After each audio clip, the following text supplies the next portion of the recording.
let's come to the presentation today. And this is number 47 out of a year of 52. And we're pursuing an inquiry that is enormous and trying to acclimate ourselves to having movement in that enormity. And the time-honored way of doing this in a wisdom inquiry in such a vast field is to let certain themes occur in their drama and to look at the quality of person or persons involved with this particular dramatic dynamic, because it is the dynamic of space-time that is the time dimension. And for those who've been following this for a little while or even for a long while, time is energy. In the universe of space-time, time is energy. In the equation E equals mc squared, E is time. mc squared is space. And it is the mass of phenomenality in the dynamic of time that creates what we theoretically understand as space. So that space-time, as a formulaic description, is actually the viewpoint from the phenomenality, from the causality, from the universe, whereas time-space is the conscious rectification of that, putting time as the first dimension, not the fourth. However that is, and that turns out to be a complementarity, time and space. And those four dimensions have a fifth dimension, which is consciousness. But consciousness is not a part of the universe, of space or time, but is that primordiality of source out of which space-time emerges. For time, its emergence as first dimension is spontaneous. There was no time, now there is. And instantly, space is blossomed out of time, which emerged spontaneously, so that it takes a very high Dharma consciousness to make a differential that is not causal for what we then characterize as space-time, but can come to recognize that it's actually time-space, because a differential consciousness is a high Dharma, not the Dharma of the way in which the cycle of nature has a relativity of space-time eventually, but that whole integral cycle, in fact, has an ability to be squared, mc squared, the speed of light squared. The speed of light squared is the calibration of electromagnetic energy in the universe. And mass is what is being propelled at below the speed of light in the universe. And should mass exceed the c, the speed of light, not only would the universe become infinite, but mass would shrink to zero. And this is the clue, the double paired, parallel, in tandem, symmetrical clue. The source of time is a zero dimension of nature. Yes, mass shrinks to zero. Truthfully, high truthfully. In differential consciousness, one can come to the vision, that fifth dimension, that quintessential dimension, the alchemy of nature. Nature is a zero field, but consciousness is an infinite field and has a get-together with the zero field of nature, and the zero field of nature is spontaneous for birthing because of fertility. It is the infinite fertility of zero field nature that generates not only what is and what can be and what will be and what was, but beyond belief, reality. One of the deepest qualities that we've been looking at, and last week we looked at a woman, a wise old woman who's still alive, Edith Turner. Her two latest books, Heart of Lightness, and I mentioned the film of The Unbearable Lightness of Being that was done a few years ago. And her book on Communitas, published in 2003 and 2007. And it is a tribute to the old wise woman to be a consistent teacher and guide in that bridging from the universe to the cosmos, from the zero field of nature in its cycle, which has not only a circularity of cycle, but has a squareability of frame. Something which I long ago began calling the square of attention. To sidestep, to pirouette, and not be in the word frame or framing, as in frame of reference, because it is the frame of referentiality that gives identity and identification as bounds of causality and of structural meaning in symbols. It is important to recognize that they are important, they are significant. And frames, squares of attention, are in fact universally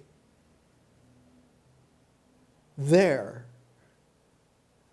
but they have a further aspect in their dimensionality of the integral of nature in its cycle, in its frame of reference. And that is that there is not only a momentum to the dynamic of time, but that time has a curling, spiraling quality around the arrow of time as space experiences it, as phenomenal actuality within space experiences time. It is not just that it is the arrow of time, but it is the magnetic spiraling around the line of dynamic of the development of the causality of phenomenality in the universe So that the magnetic complement of electromagnetism as a dynamic is the magnetic. And in the 21st century, we now understand very well and are having a whole new technology. That it isn't just the polarity of the electron charge that gives us energy then for phenomenality to work within a space-time, but it is also the spin. The chirality of the magnetic spin. It can spin right-handed or left-handed. It is a double helical quality to the magnetic moment of electromagnetic energy, so that like there is electronics, there is now spintronics. Just as there are electron as particles, there are spin sparticles. And whole technologies, industries, researching now is developing in the early 21st century. A technology, a techne, the Greek word for art, a technology, a beautiful application of spin just as electron charge. What is interesting about spintronics is that it applies especially not only to the spin of the electron, but applies to the angular momentum of the proton as well. So that a further development in the 21st century is here within a possible far-reaching, a little bit beyond visioning, a differential consciousness which lacks that little extra quality, not of resolution, but of an alchemical solution that is further transformed. Because the solution that comes from differential consciousness, envisioning, we call it in science theoria, a contemplative seeing into this extra-dimensional quality. The differential consciousness of vision needs to have an extra second transform in history. Not history as a discipline, as a subject, but history as a dimension.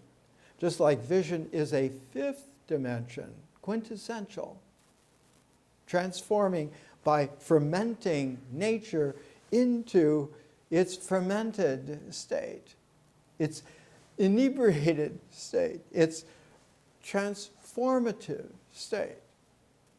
Just as water is a universal solvent, alcohols are universal solvents as well. The universe takes organic alcohols, just like the inorganic universe takes water, to operate and to work perfectly well, to generate life out of phenomena. So that we need to understand that history as a seventh dimension phase become dimension. Symmetrically gives a parenthetical to a sixth dimensional, transformed by vision of a person who in their art of maturation has been able to carry the visionary energy, the theory, through themselves into a cosmic play, and in this cosmic play comes the ability to have history as a kaleidoscopic consciousness, as a seventh dimension. And it is history as a seventh dimension of differential consciousness distilled out of its fermentation, distilled into a seventh dimension that allows for an eighth dimension science as a universe descriptive phase, for sure, an eighth dimension, for sure, and related to the sixth dimension of the prismatic person, who takes like the light, as it were, metaphorically, the light of quintessential visioning and puts it through the prismatic person, and one gets the spectrum in the magnetic seventh dimension, which allows finally for a real analytic of science to occur, to be applied, to make, for instance, a spintronics out of an electronics, which in itself was revolutionary when it first came to light. When did electronics first come to light? With the discovery of electricity and its polarity and how it works.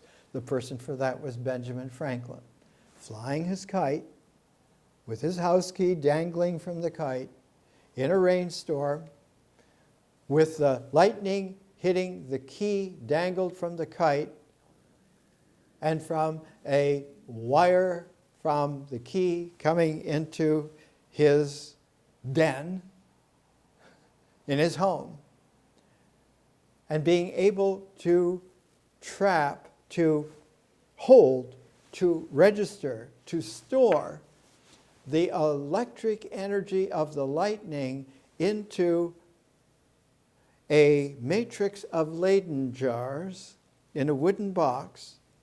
There were about 12 of them. That was his 12 disciples, if you will, metaphorically. And to be able to then tap the stored lightning as electricity in that first battery and to be able to apply it. His first application of it, curiously enough, came about this time of the year. He used it to zap a turkey for his Thanksgiving meal. He wrote up all of his experiments and sent them to one person, the one person who could follow and understand patiently over the years that Franklin did this, Peter Collinson in London, who finally put them together and published them in London.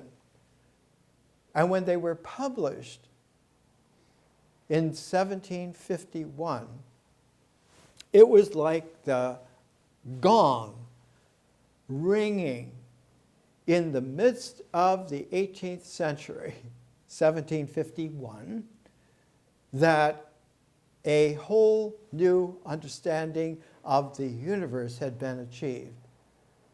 The development of spintronics is very much on the level of the discovery of electricity and thereby the storage of it in batteries, etc., and the application to eventually being an electromagnetic theory.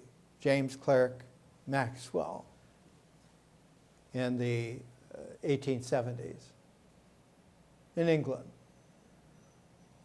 From an upper geography near Scotland of understanding that Franklin was really onto something, and therefore there must be a mathematic that could be developed to not only describe it, but to allow for an analytical development of it. We now, in the 47th presentation of the Parayana, the way across, the way beyond, the way across to the art of person, to the science of the universe raised to a cosmic level when the differential pair of consciousness and the kaleidoscopic pair of consciousness pair together not in a new square, a second square, but have a chirality where they move, as it can be diagrammed, 90 degrees left or right. It becomes a diamond of consciousness, a jewel. And when you put together in a complementarity the square and the diamond, you get the archetypal mandala, an 8-cornered, 8-pointed, 8-sided octagon, or that kind of jewel facet which can then be developed. One can have, in the realm of crystals, any number of facets as long as you know how to cut it along the planes that actually are there in its phenomenality. And so one can take a raw bit of carbon and have it cut so that it becomes a very, very important, valuable diamond. There are many other aspects. One of the aspects that we're getting into with Edith Turner and many other very wise old women who, in the 20th century especially, and on into the 21st century, have lived long lives of great wisdom. We're going to look today at some of the work of Marjorie Reeves, who passed away in 2003. She was 98 years old, and she is the person who developed the first really great understanding of apocalyptic spirituality, of the energy, of the dynamic of apocalyptic millennia. Pursuant to that, we need to understand something about the primordiality of human culture. Human culture, as Homo sapiens, had progressed for 150,000 years and received its first transformation, its fermentation, about 40,000 years ago, when art, just as in our era, science has begun to really emerge after some thousands of years. Art really emerged after some long thousands of years. And man, as Homo sapiens, wise man, became Homo sapiens sapiens, the square of wisdom, being wise about being wise. We are now transforming through a distillation to where Homo sapiens sapiens is becoming not only an advanced culture, but a culture that has been transformed into a civilization, and a civilization that is now distilling itself to be that at home in a whole star system, a stellar system. Homo sapiens stellaris, just now occurring, just now emerging enough so that the isolated persons as individuals, the isolated groups as sociological constructs, are beginning to have a recognition that there is a whole web linked by filaments of this web, and we can just graphically, ordinarily say that the mathematization of language into its zeros and ones, into its binary, brought together as bits, that those bits of a logical mathematical structure following life itself, and that when there are a pair of amino acids brought together, one gets a certain life registration, and that there are 4 of those amino acids brought together in 2 pairs to be 4, and you get the way in which a nucleic acid in its paired makes a quaternary, and those nucleic acids then are able to read out the mathematization of the structures of amino acids, making about 22, a set of 22 amino acids, out of which life can finally emerge making proteins. One of the ancient qualities of wisdom women in ancient culture, where Homo sapiens sapiens first emerged about 40,000 years ago, wise about being wise, is that they took the ritual comportment of survival and refined it through this fermentation into an art where the rituals of life, of following the way in which the animals and the plants work, of following the way in which those survival qualities were passed on, came to understand that there is a particular quality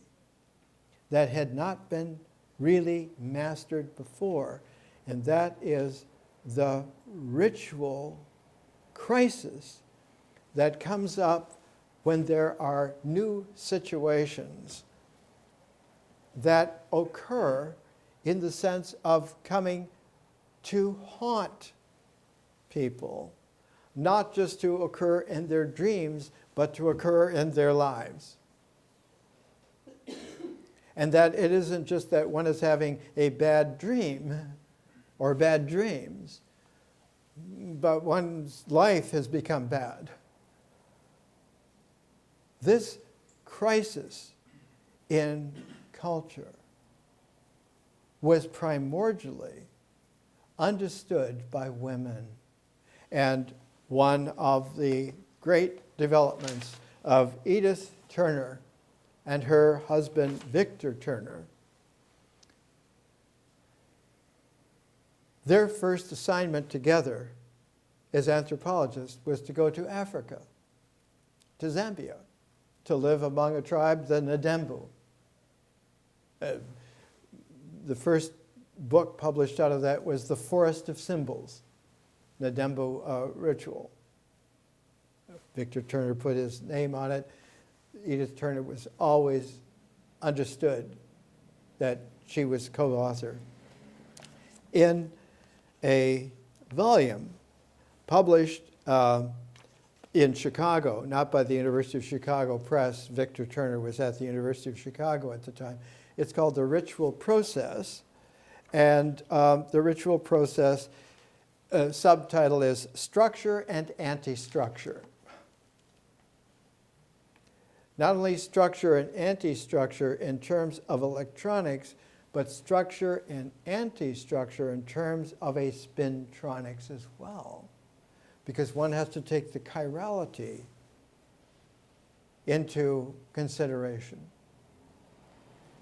The masculine gender of humanity excels at the way in which the polarities are mastered and applied.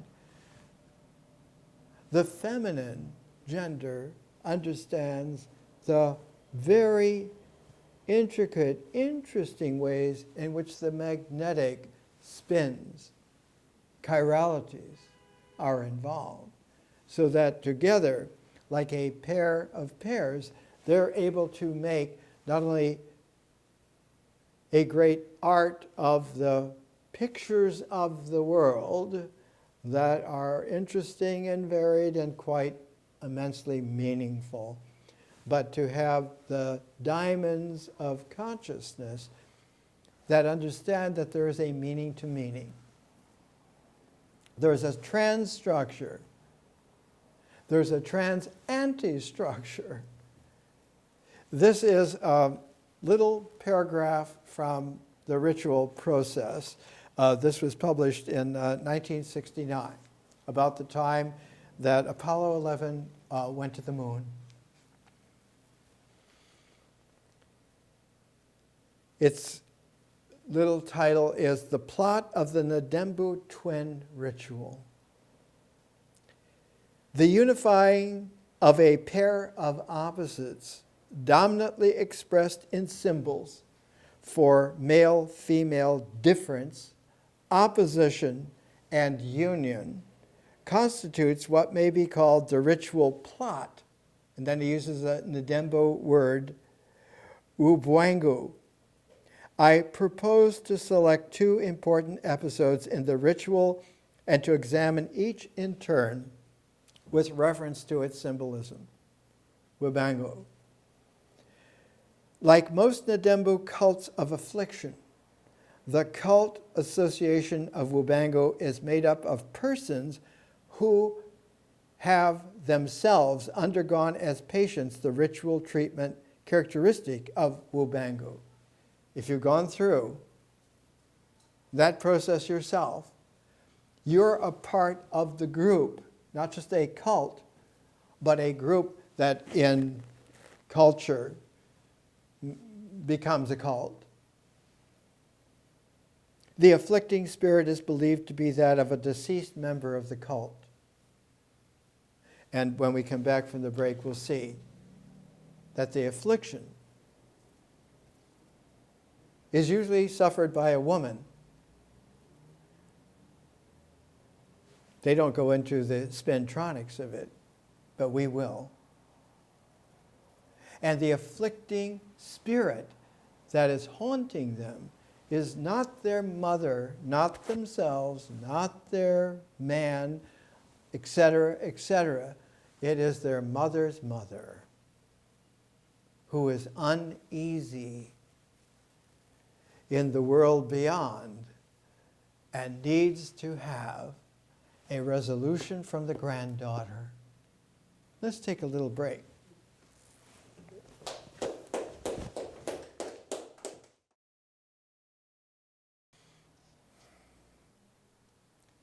Let's come exactly back.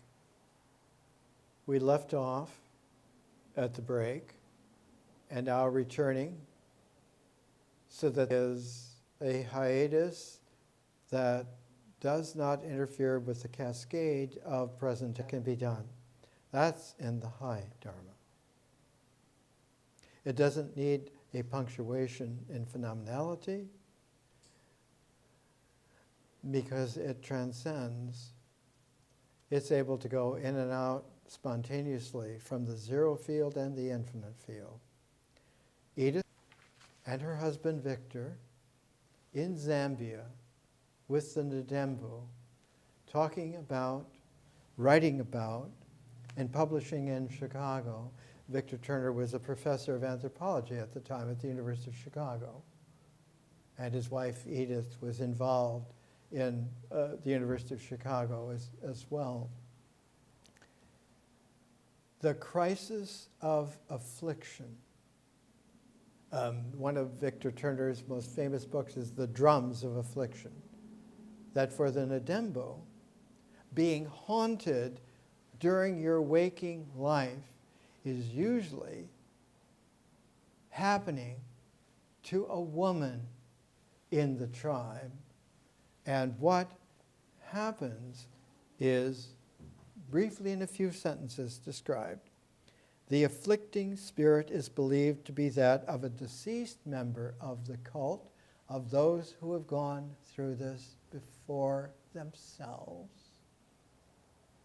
The adepts or doctors collect vegetable medicines for the patient, adorn themselves in a special way, and then wash the patient with pounded leaf medicines and give her medicine to drink mixed with water. A shrine is made for the patient near the door of her hut, and cult members perform a number of rites in connection with it. Both men and women may act as doctors for men who were themselves members of a pair of twins, who were sons or fathers of twins, or whose wives, mothers, or sisters have been successfully treated by the Wubangu procedure, have the right to learn the medicines and techniques of Wubangu. According to my records, the afflicting spirit is always that of a woman. And in the majority of cases, it is believed to be the patient's own mother's mother.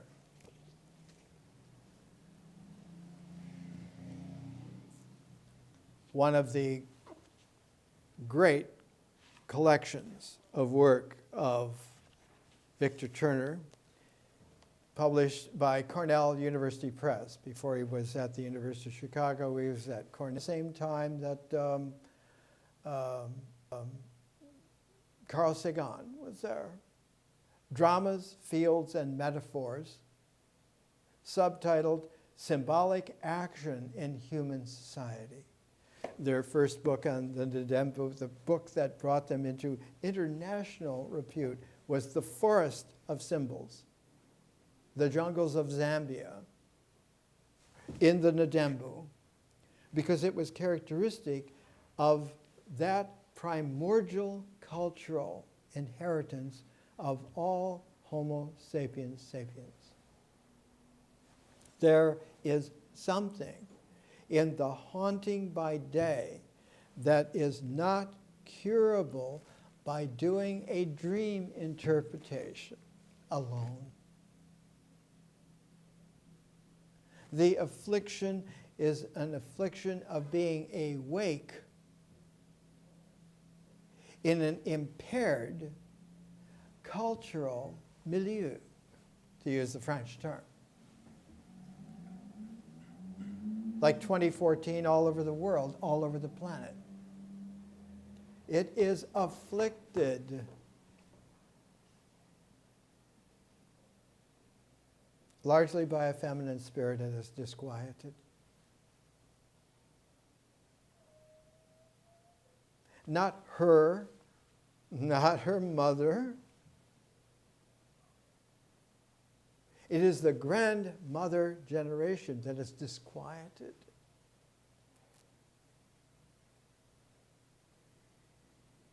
Needs to be healed. Edith Turner herself went through that experience. And her book, Experiencing Ritual, A New Interpretation of African Healing.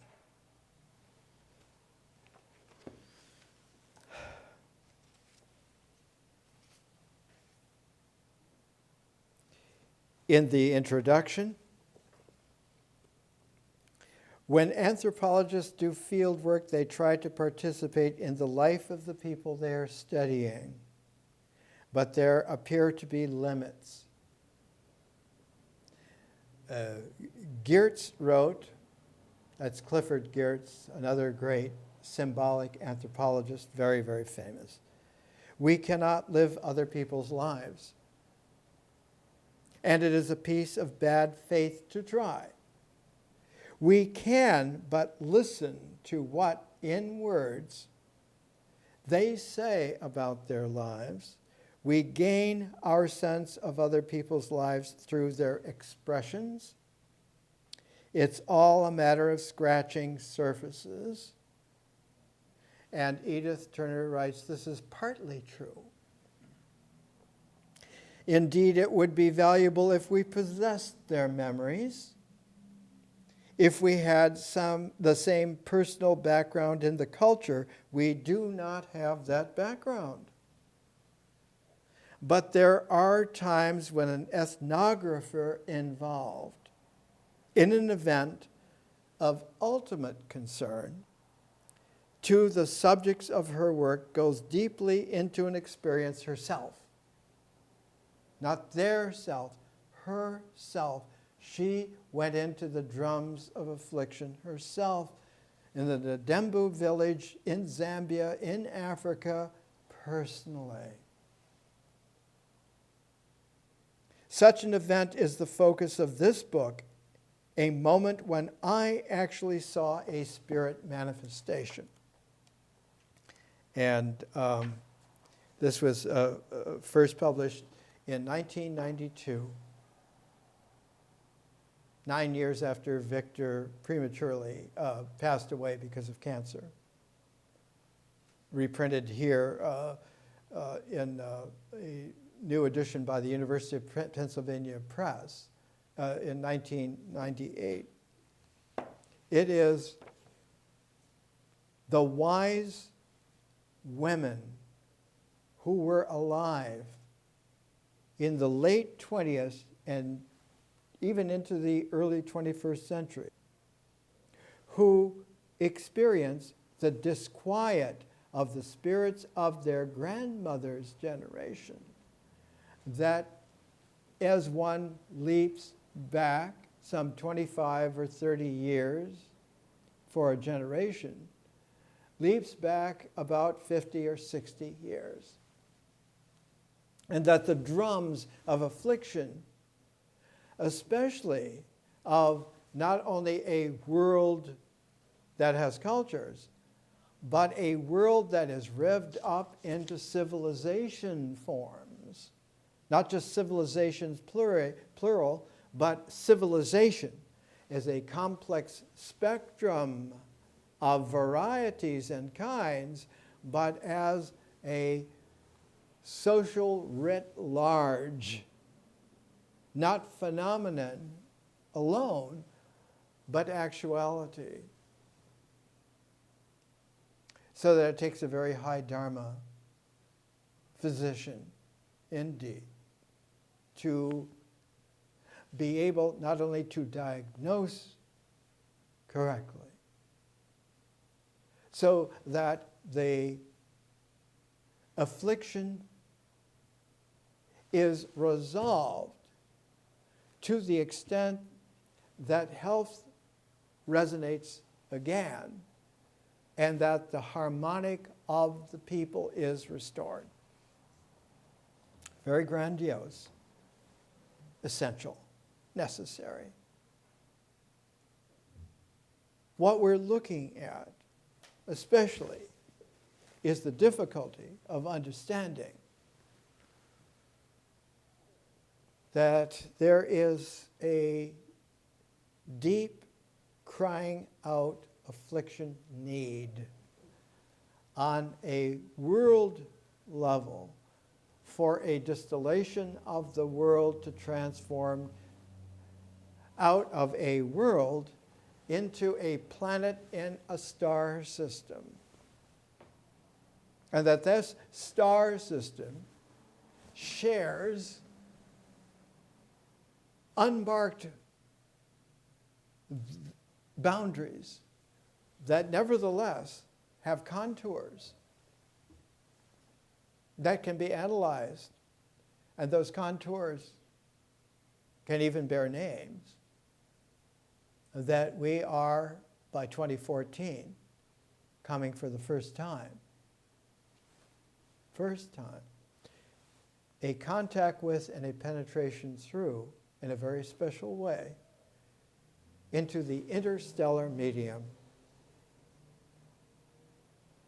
What occurs in terms of time is that a massive time form has recently transformed, has distilled yet again with an increased dynamic of time. It's not just that time is speeding up, it is massively occurring.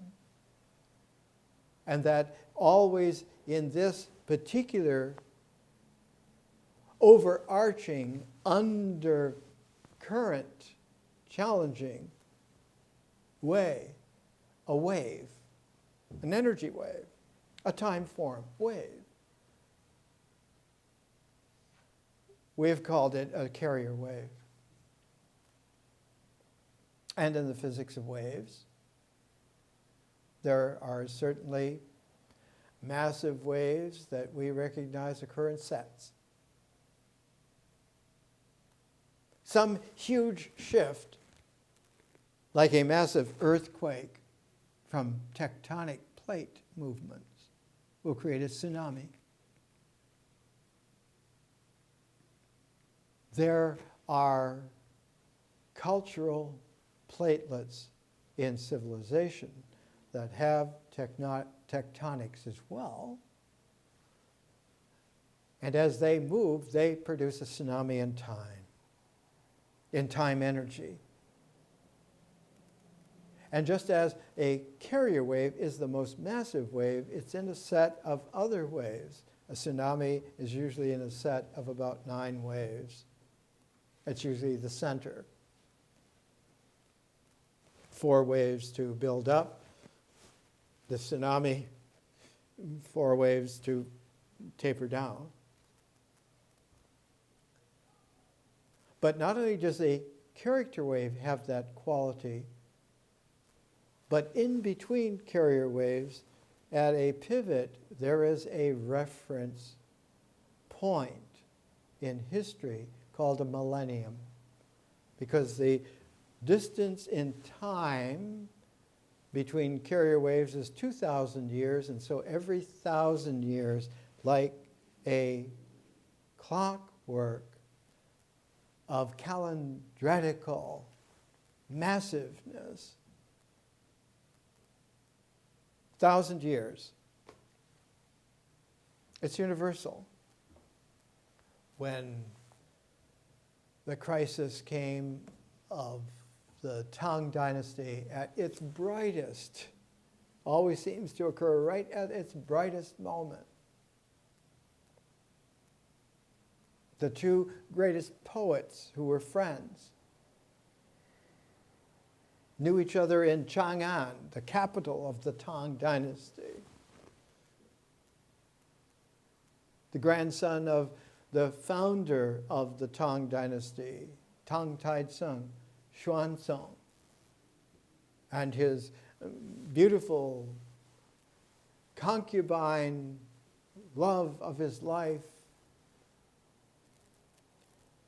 they had become a snag, so that Yang Kuai-fei and Xuanzong engendered an opposition of the military power of their own dynasty. And one of the powerful generals who had an enormous amount of military power had warned them. And finally, General An Lushan unleashed his military might against his very own dynasty. It was the biggest massacre in Chinese history. The population of China at the time of the An Lushan rebellion was about 51 million people. In a couple of years, 17 million Chinese were dead. A third of the population, at the high point of excellence of the most famous dynasty in China. And the 2 greatest poets, Li Po and Tu Fu, were exiled to the opposite ends of the Tang Dynasty kingdom. Li Po was sent to the jungles of what is today Indochina in the south, and Tu Fu was exiled to the cold, barren plains of the north, not just Manchuria, which is above North Korea, up by the Amur River in No Land in Siberia. And Tu Fu had 2 dreams, each one producing a poem in successive nights. Meng Li Bo, dreaming of Li Po. And he sees the moonlight coming in, and there's a presence of Li Po. And the poet Tu Fu wonders, does this mean that you have died? That I feel you so strongly? The man with 1,000-year name, a millennial, not only millennial, but even beyond name, because his family name was Li. Tang Tai Tsun's family name was Li. His real name was Li Shimin. Shimin Li. Li Po. And they traced their family's ancestry back to Li who was Lao Tzu. They were in the family of the origin of Taoism. Of course, we're splendid now. We deserve to be splendid.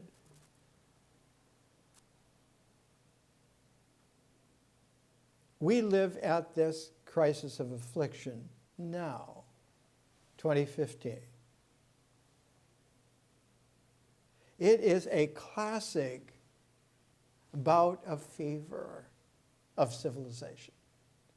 Because a carrier wave, it crested in its time dynamic in 1991, but was prepared all the way for almost 100 years.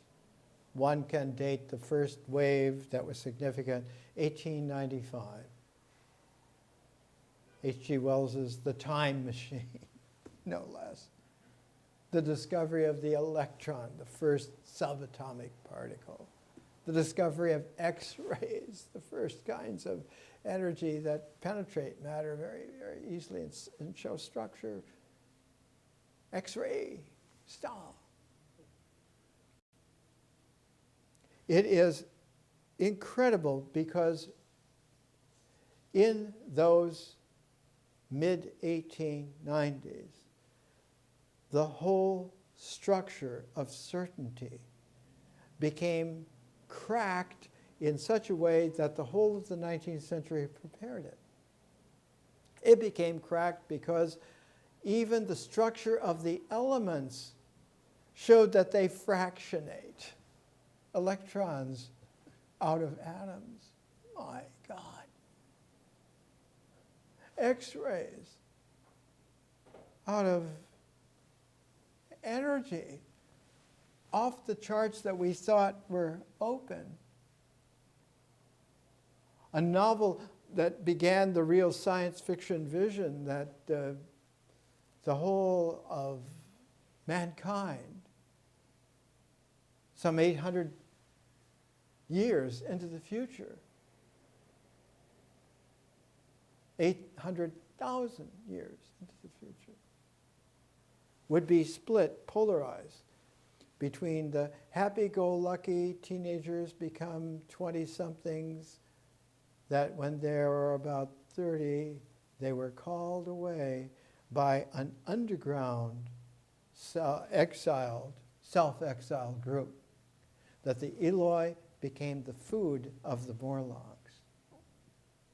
And they would sound the air raid sirens. And out of those air raid sirens, those of a certain susceptibility would voluntarily go into what had been the closed doors of some incredibly ancient, iconic temple. And they would go in, the doors would close, and those in would become the food source of the regressed, monstrous Morlocks. It bothered H.G. Wells the rest of his life. And half a century later, in 1946, his very last book, it's about 80 pages, 90 pages, The Mind at the End of Its Tether. Because he had lived to see, the atomic bombs of Hiroshima and Nagasaki, and realized that with nuclear bombs, the entire raison d'etre of the civilization structure was gone, fractured forever. It will never be the same again.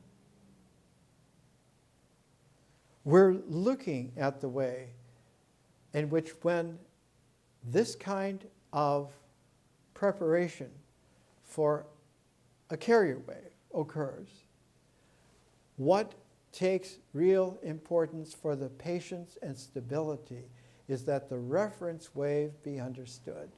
But our reference wave, going back to about 1650, was the beginnings of the mathematization of language, and how few people ever, until quite far into the 20th century, were able to understand the calculus of the infinitesimal specificities between 0 and 1 and 1 and 0. The integral calculus, the differential calculus. The way in which one, in order to be real, needed to characterize the entire spectrum of not only just the complexity of the integrals. The International Handbook of Integral is a very thick volume. But the volume on differential and partial differential equations is much thicker, almost twice, maybe almost even more thicker, times thicker. It is imperative but impossible to understand nature in its complexity, but it is not even within the realm of feasibility even to imagine the affliction on the dimensions of consciousness without there being physicians of civilization to come not to the rescue, but to the healing. One of the great figures to understand that it is the 1,000-year period, like Tufu calling out to Lipo, you who have a name of 1,000 years, how important you are, what has happened to you in the shredding of everything that we have understood or could understand. A millennium carries an apocalyptic tone, so that the Apocalyptic Spirituality, this is a volume that was published by the Paulus Press in New York, of all places that it should be, a library of great spiritual masters. And its preface is by Marjorie Reeves, and the very most important part of this is part 3, Joachim of Fiora, because it is her work on Joaquin of Fiora, that her pioneering work, that discovered what is the tie between millennia and apocalypse. And her literally earth-shaking, horn-peeping, interference volume, The Influence of Prophecy in the Later Middle Ages, a study in Joaquinism, Oxford at the Clarendon Press. year of publication originally? 1969. Right at the same time that so many things that we're presenting, that the moon walking is man transcending physically, phenomenally, personally, the earth. And how that went on in an increasing cascade of capability. In just 3 years, from Apollo 11 to Apollo 17, in those 3 years, you had man taking a step on the moon, Armstrong and Aldridge making a few steps with the impress of their boots around their little Eagle capsule. The later Apollo missions had a lunar rover that they could drive. In Apollo 17, Eugene Cernan and Jack Schmitt drove for many miles across in 1972.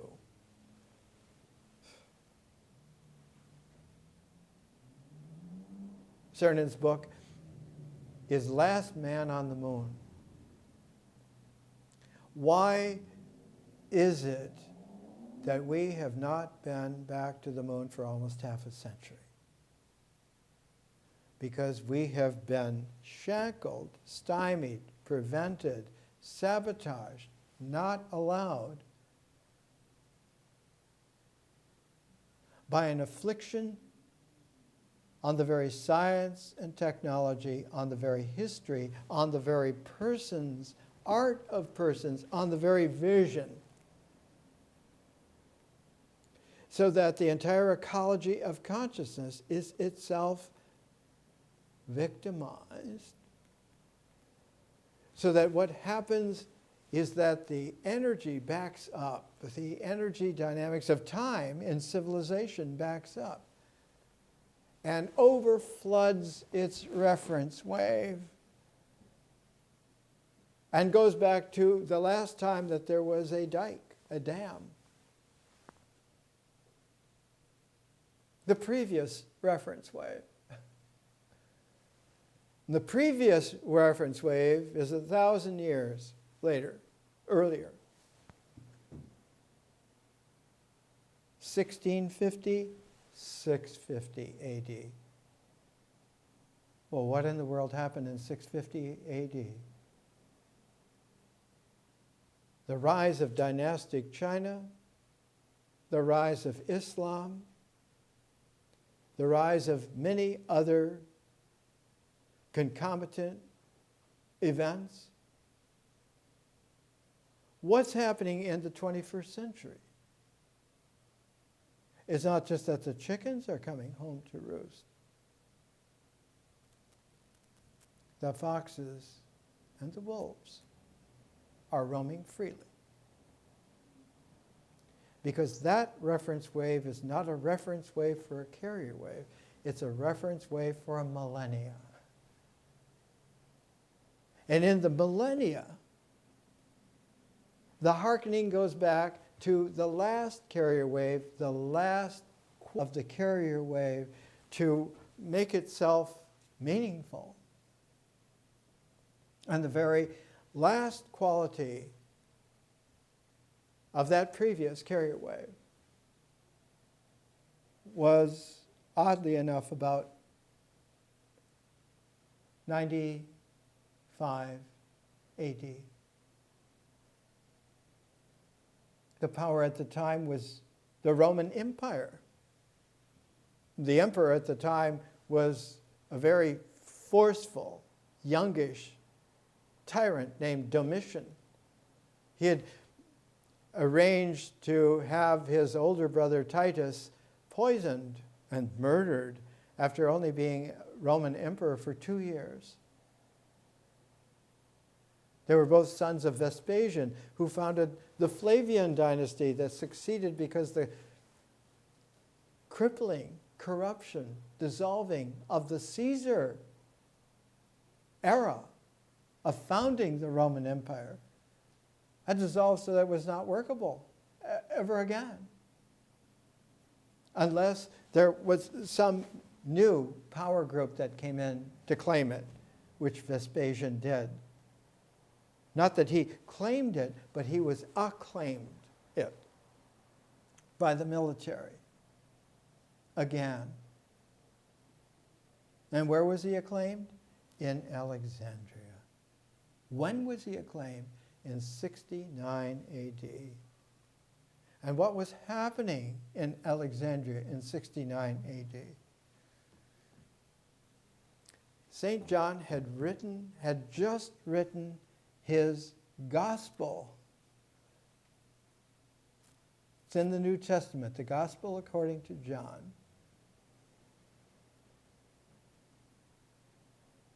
And was leaving Alexandria to go back to Ephesus, where he had been raised for a long time. His tutor there for over 20 years was Mary Magdalene herself. He understood very well. He knew all the people involved personally.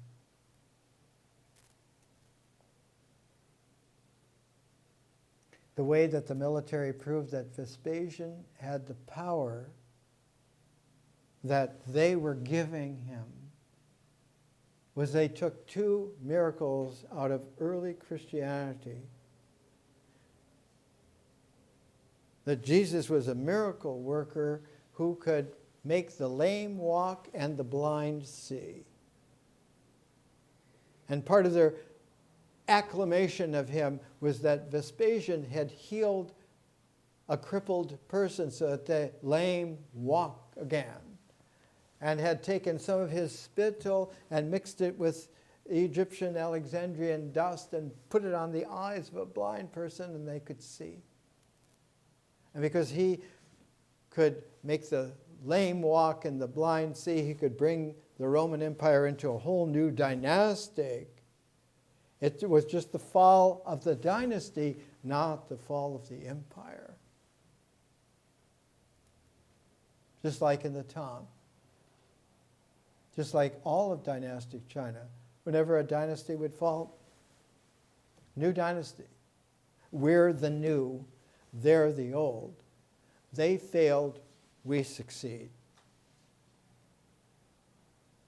Succession is success, isn't it? Power. The whole quality has a sociological analytic that is profound. And not only the anthropology of the Turners and many others, Clifford Geertz, etc., but the sociology especially of a Canadian who was born in 1922 in southern Alberta. His name was Irving Goffman. Parents were Jewish. They were Jewish Ukrainians. They were immigrants to Canada early in the 20th century to get away from the 1917 revolution of the Bolsheviks. There are a lot of, I taught and lived for 5 years in Calgary in southern Alberta. I know very well. One of the Russian immigrant groups was the Doukhobors, who chose Tolstoy as their model, not Lenin. And so left and set up Tolstoyan utopian communities in southern British Columbia and parts of southern Alberta, where before that in southern Alberta there were millennial fundamentalist groups that had settled and made communities as well. Goffman, his family moved from Alberta across the great Canadian prairies to Winnipeg. And in 1937, he began going to high school in Winnipeg, the big city. It has about half the population of Manitoba. It's the only big city really that's viable there, really large place. About 800,000 people now, maybe more. He began to understand that there is a lot to know about the social groups and the situation, and eventually he would go to Ottawa after getting to Toronto to get a degree, a bachelor's degree. The University of Toronto, very, very excellent place, very high quality scholarship. And went to Ottawa because it was the beginning of the Second World War settling in, early 1940s, 41. And he began to work in Ottawa for the agencies that were helping Canadians help the war effort. And eventually, Goffman began to understand that he needed to go back to his education. And he finally went back after World War II was over, and he entered into the experience that changed most of his life. When you look at his whole education, graduating in 1945 with a BA in sociology and anthropology, later moved to the University of Chicago, where he received an MA in 1949 and PhD in 1953 in sociology. He was at the University of Chicago at the same time that the Turners were there, and many other persons. And one of the qualities of the University of Chicago at that time was that it had now a couple of generations of the excellence of, they used to call Chicago the city of the big shoulders. Not a culturally refined city like Boston or a power city like New York or a great heritage city like Philadelphia. Chicago had been rebuilt from a massive fire that had destroyed most of the center of Chicago right after the Civil War. And in rebuilding it, they rebuilt it so that it would be the focus and hub of a whole new distribution of wealth and energy of the railroads of the United States, including a lot in Canada, so that Chicago became the hub of the railroad industrial power of America. And when we come back next week, we'll take a look at the way in which Goffman's first book, The Presentation of Self in Everyday Life. This is the original North American printing, Anchor Books, original, 1959. I bought a copy like this at the University of Wisconsin in 1959. But it was published in 1956 at the University of Edinburgh as an academic monograph. It was the beginning of the way in which he would eventually produce a whole raft of works. One of the most famous is on framing. This one encounters two studies in the sociology of interaction. Was published in 1961, and it has two sections. It has two parts. It has a polarity. Part one is fun in games, and part two is role distance. if you know the network of roles in the game, you can encounter success. Can you? Next week.